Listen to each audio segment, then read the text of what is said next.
So we call this show like the JoJo and Kenzo courtside show. Not courtside. Yeah, as you can tell, we are not courtside. We are in my car. Yep. In the depths of Chase Center. Yeah. I was gonna say something else because that's what it feels like the Warriors are at right now with all these injuries. Yeah. I mean, let's just right off rip. They come into this game. They're missing Steph, obviously. Missing Jimmy. Missing Moses. And then Draymond late scratch. 20 minutes before tip off. Yeah, 20 minutes. And then after that, you're like every quarter a different. Al plays like 3 minutes, goes out, doesn't come back.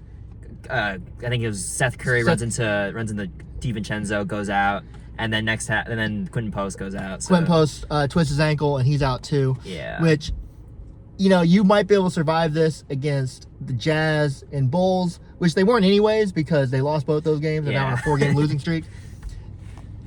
You're not surviving against the Timberwolves. Not when Edwards scores 40 on your head. And it wasn't just, he's like drawing fouls and, physically overwhelming him.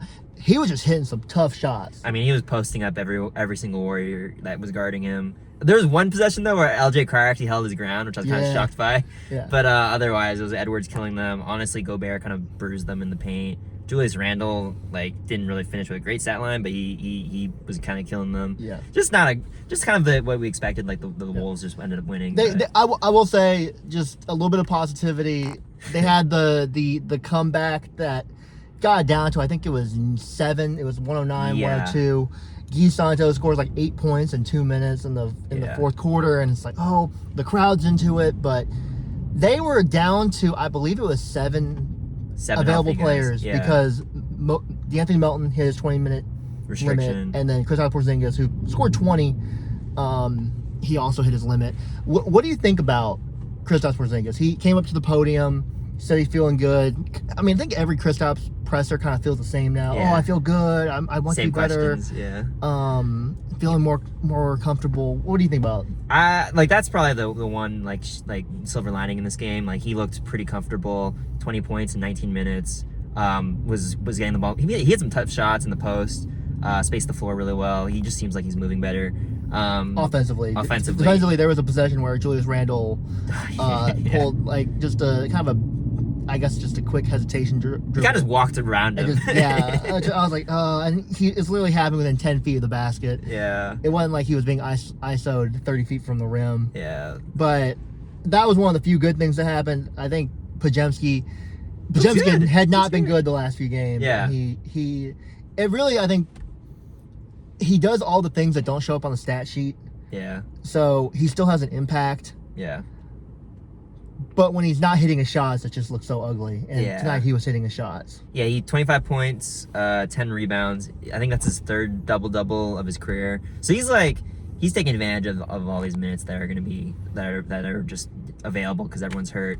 I think what was the other thing about it? He just looks a little bit more comfortable when handling the ball. Yes. Playing with Porzingis. Mm-hmm. So good game for him.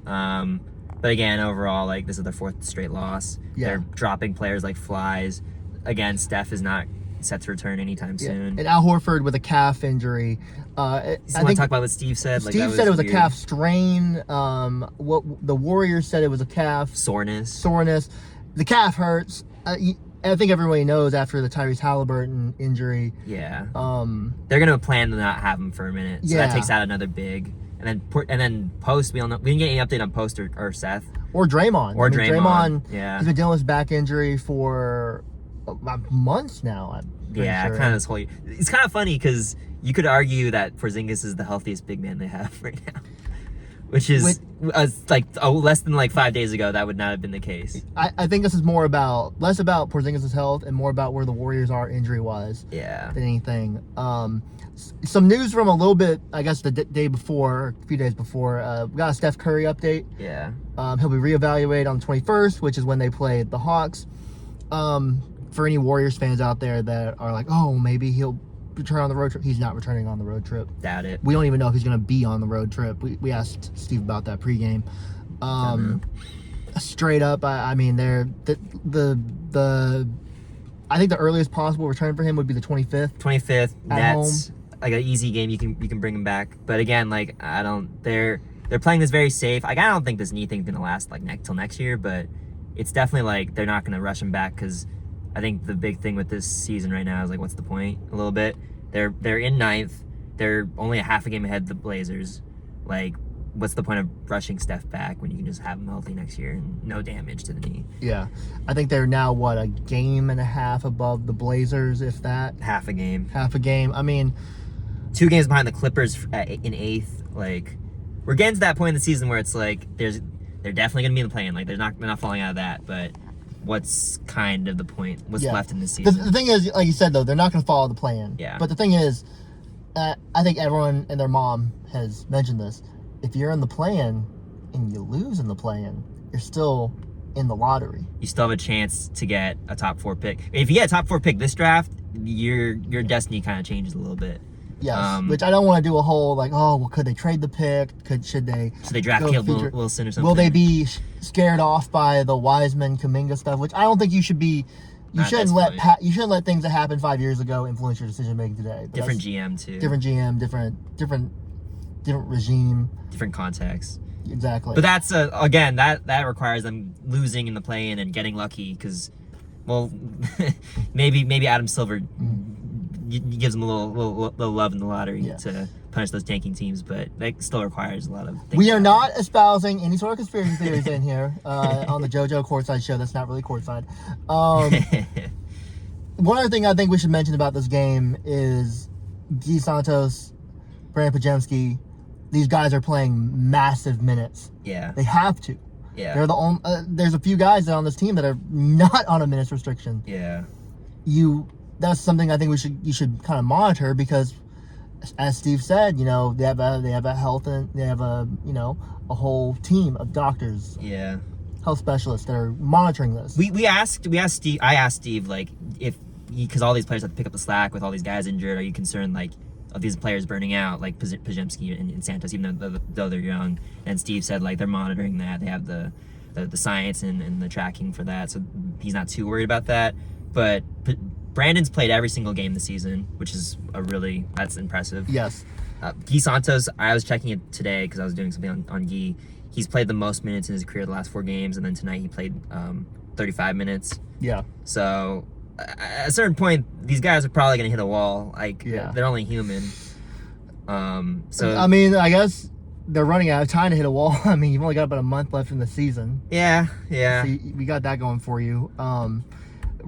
The next thing I would say, looking ahead, is you've got this big road trip, which you'll be on the first 3 games. Yep. I'll be on most of it, except for Dallas. A great time for a team to go on a extended road trip with 2 back-to-backs, right? Yeah. With conceivably half their team on the injury report. Not a great time to be on the road with I think it's 6 and 9? 6 games. Yeah.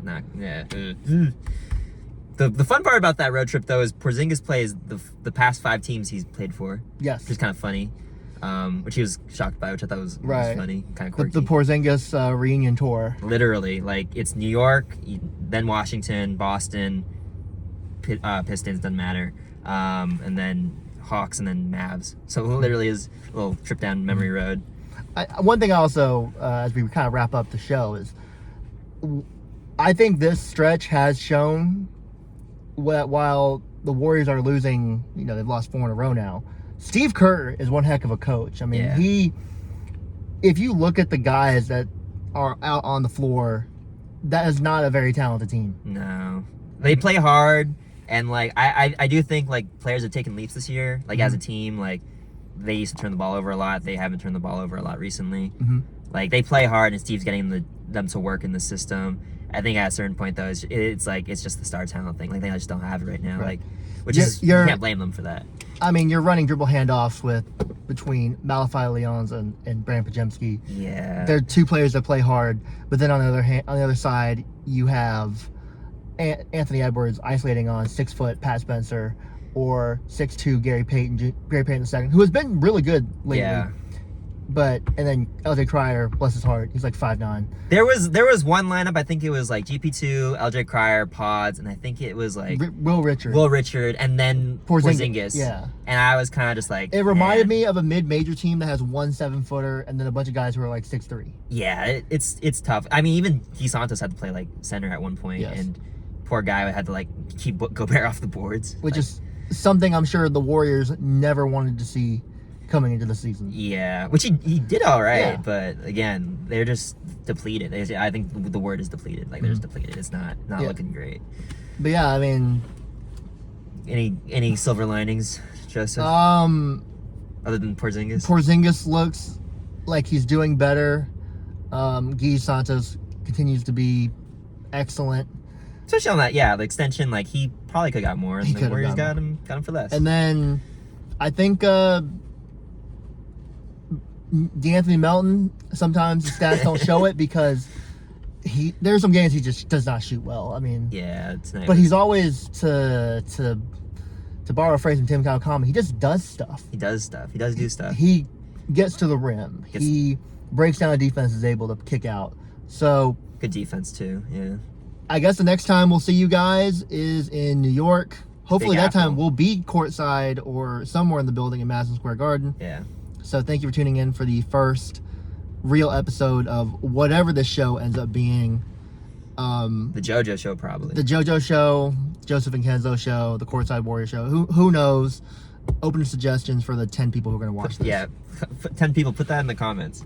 Exactly. Please like, comment, subscribe, all that good stuff.